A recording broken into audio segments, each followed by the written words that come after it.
Hey guys, I want to make a video for you guys on those who want to understand more on two important topics for trading.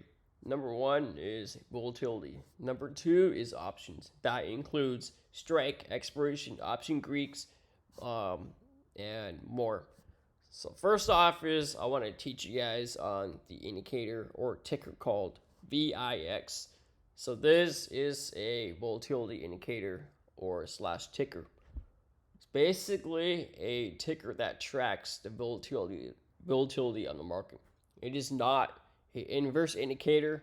It is a volatility tracker. So what I mean is, when there is fear or news that comes out and shakes up the market, including S&P 500, NASDAQ, or major sectors, including chips or tech, that can be affected from tariffs or China or something.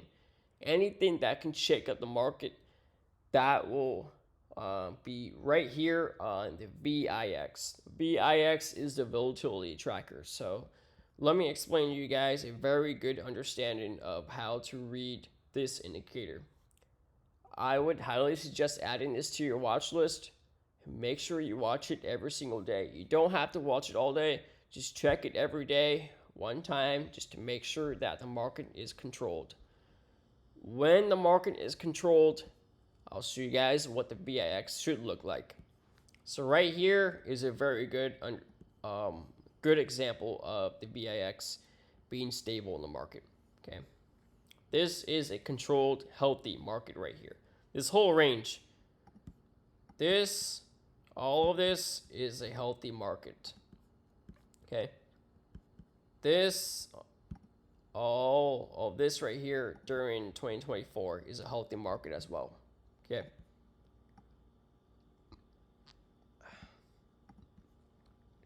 All of this action is tracking the volatility. When it goes down, it does not mean the market is going up. It can mean the market is going up, but this also means that the market is very strong. It does not have any fear. It is very strong on leading strength in the market, and basically just keeping the market in control. Now, this is when you want to be confident, aggressive, and on top of everything on your trades throughout the market. If you do not do that and you're somehow losing money, you're doing something wrong. Now, here is where volatility takes a big factor in your trading. For example, tariffs, China, Fed news, something that can shake the market. Here is when fear comes in. We pick up a little bit, all of a sudden, VIX spikes, 200, 300% right here. VIX spikes 300% in 3 days. This is when the market had a very scary drop back in September. And this is when you do not want to trade the markets. Do not trade when VIX exits out of the ordinary range. Okay, so do not trade, do not swing when VIX is not in the ordinary range anymore. So when something like this happens right here, when a big spike happens all of a sudden, that is when you want to take a big step back in the market, from the market, and do not trade. If you don't do that, and you trade like normal while the VIX is extremely high, that is when the volatility picks up big time, and that affects all options across the market, including Amazon, Tesla, Facebook, Honeywell, CrowdStrike, any ticker that you can find on the market, Apple, Nvidia, whatever it is, any expiration that is short term, they will be slaughtered pretty quickly, and you'll be noticing pretty violent swings up and down, but mainly premium crushing action. So that is a very good reason why I see, as a educator myself, I help hundreds of people a day. I see tens and tens of people blow up their account every single time VIX spikes. And a good reason why they blow up their accounts is because they are trading during this massive spike on the volatility indicator. So when this spikes, this increases the volatility of options, which majorly affects that, and it pretty much spikes up the implied volatility on the market. It crushes premium both directions. It's extremely hard to find direction when VIX is spiking up like that. So whenever the VIX exits or gets out of the ordinary range, you do not want to trade. Take a big step back, wait a few days, wait until the VIX settles back down into the ordinary range, which looks like this, for example. This is a healthy market right here. This is not healthy at all. Don't trade this. This as well, recently, a couple weeks ago in the market, we had a sudden spike all of a sudden, and I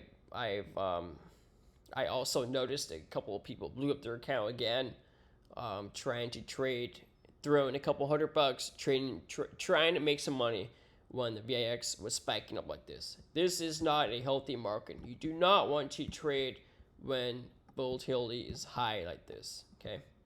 So you want to be trading or swing trading, whatever you want to do, when the market is in a healthy range like this. Okay, so this is a volatility tracker. This is not inverse. This is a volatility tracker. So this is a basic understanding. If you guys have any questions on this topic, let me know. Comment under the video. I'll be happy to make another video for you guys on this one. Next topic will be options. So a good rule for me, myself, and a rule for you guys should be match your expirations to your setup. So if you're day trading, for example, you are on the 5-minute chart, 5-minute or 15-minute chart, you stick with that. Okay, you stick with that. You want to be trading at least within 5 days to expiry, or give yourself 2 weeks if you are not very experienced. If you are experienced and you know what you're doing, you are profitable, you can afford some losses in case the market does not go your favor, go ahead and do 5, 6, 3, 4 days to expiration. If you are inexperienced, you don't know what you're doing yet, you're following someone, or you're trying to learn, my suggestion is go out to 2 weeks of expiration. That is the minimum I would do, just to be safe and understand and not take such a loss that you may not be able to afford. Okay, that goes for day trading, 5 minutes and 15 minutes. Okay, if you're day trading, do not do 48 days or 76 days or 103 days after your expiration. Do not do that unless you really want that super safe risk trade. That's fine, I don't care. But if you want to actually build a portfolio, you want to grow consistently, give yourself minimum 2 weeks of expiration to each trade you take if you are trying to learn. If you are experienced, do whatever you prefer, make yourself happy. Next is the daily. I don't use the 30 minutes or the 1 hour. I do not do that anymore. I don't see much effectiveness in it. If you do, great. I don't care. But for the daily is what I use 80% of the time when I am looking for setups. When I say that, when I am looking for setups, that will be every night when I'm looking for a solid setup to swing. Okay, swing. It can depend on the setup. If the setup looks like this, there's a big setup like this, for example, it can take multiple weeks. If there's a small setup that you're watching like this, for example, this little area, it can take multiple days or even a week or two. If you're on the weekly chart and you see a big setup forming, there's a 2-3 month time frame in the setup that you're looking at. You want to give yourself at least a month or two, maybe longer, to give yourself some time. For example, I'll take this setup right here, for example, that I'm currently in. So Nvidia, very nice setup, multi-day setup right here. I'm not really looking too much into this area right here. What I am focusing on is this little breakout area right here. So Nvidia had a multi-week consolidation, so that's around 10 days of trading, 10 trading days, and we broke over a recent resistance, and that took 1 day. Okay, we are breaking out for 1 day so far. This breakout could take multiple days, so I'm going to keep in mind, okay, my expiration should be either matching that or double it, or even give myself some more time to be safe. Now, this breakout could take multiple days. It can take multiple days to hit my target. So what I'm going to do is go in my options chain and give myself at least 2+ weeks of trading days in the market for my expiration. Pretty simple. If you are on the weekly and you're looking at 1, 2, 3 months of the whole setup, you want to give yourself at least minimum 1 month out, or 2 months or 3 months, whatever makes you happy. Now, that is for expirations. Now, a very good understanding of the option chain is the strikes. Strikes really is up to you. If you have a small account and you can't afford more than 2 contracts, or more than 3 contracts, 3 contracts is the minimum I would go for each trade these days. So I am able to scale out 2 contracts when I have profit, and then I risk my one last contract for a runner, or in case there is more profits. If it doesn't go right, I take loss, or I get back some profits on my last trade, so I'm not risking the other 2. Okay, it's a very simple way of very simple understanding of why I take minimum 3 contracts each trade. Now, if you are a small account and you can't really do much with buying in the money or at the money strikes, out of the money is okay, as long as it's not too far. I don't have a generic rule or a specific rule on an exact number or percentage on how far out of the money I would go. But for example, Nvidia is 145. Just keep going out. 145, 146, 147, 148, 149, 150. I would say 150 is probably the farthest strike I would go, just because it's not. It really just depends on you, honestly. You can see that as we go past 150, I'm not seeing too much volume on those strikes after 150, 151, 152, 152.50. You might be seeing some good open interest and volume at 155, but that is because there are a lot of people who buy far out of the money strikes on the option flow services, and those are typically big block buyers or sweeps that you will see on the institution buying, or just a large trader purchasing those. But mainly as a average retail trader like myself, I would do 150 as my farthest strike in this scenario right here. 150 is what I currently have on Nvidia. What I would be focusing on for every contract or every trade that I want to take is the open interest and volume. Open interest and volume are very important. There is no generic rule on how what number it should have in order to be safe. You just got to make sure that the stock is pretty liquid. If it's a penny stock or something, a company that's not very known to the market, I can't think of one on top of my head that is not that's not very big in the market. But Nvidia, Tesla, Amazon, whatever it is on my watch list, all of these names are extremely liquid and they will never run out of volume on any trade that you take, just because these are the largest companies that you will see on the market.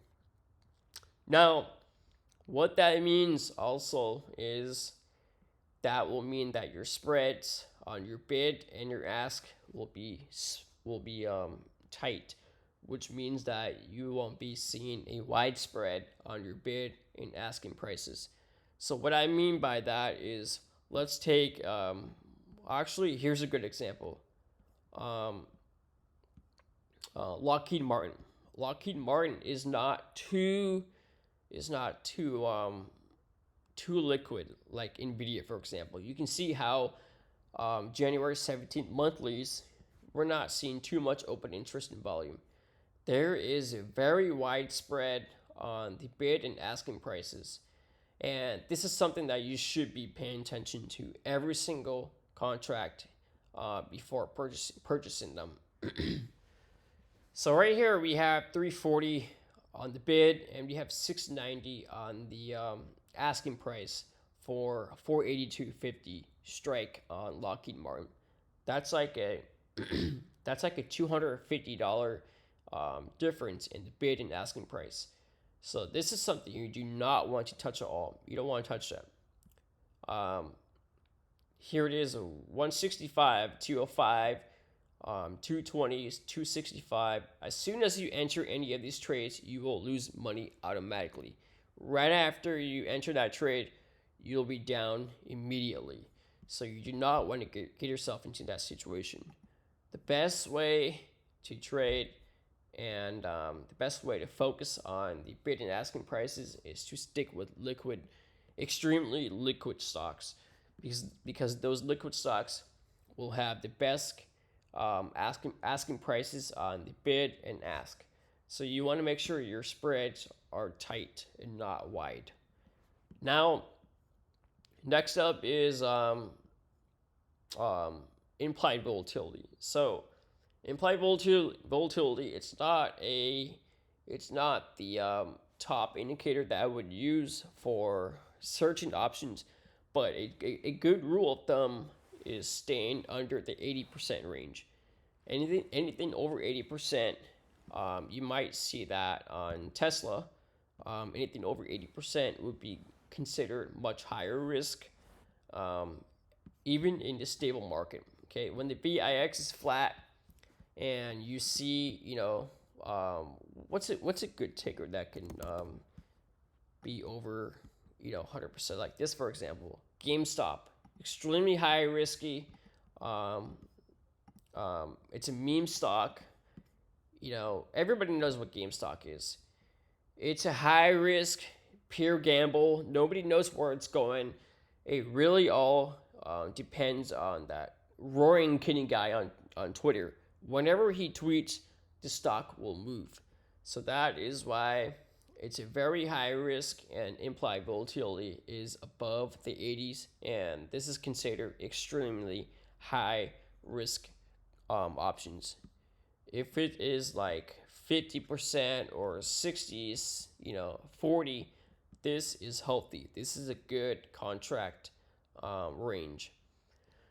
That is pretty much all I have for you guys on those two topics, volatility and options. You don't need it. You don't need to make it very complicated. Oh, like I said, Greeks and options. Whatever you see, delta, gamma, theta, vega, those are not very necessary if you are a day trader or a swing trader. The reason why is because all of this stuff right here only affects people who are taking different types of strategies and options. If you are a trader and you're buying calls and puts, theta is probably the most important Greek out of the list. Other than that, you don't really have to pay attention to the numbers on theta, but if you are a numbers guy, go for it, add it, and pay attention to it.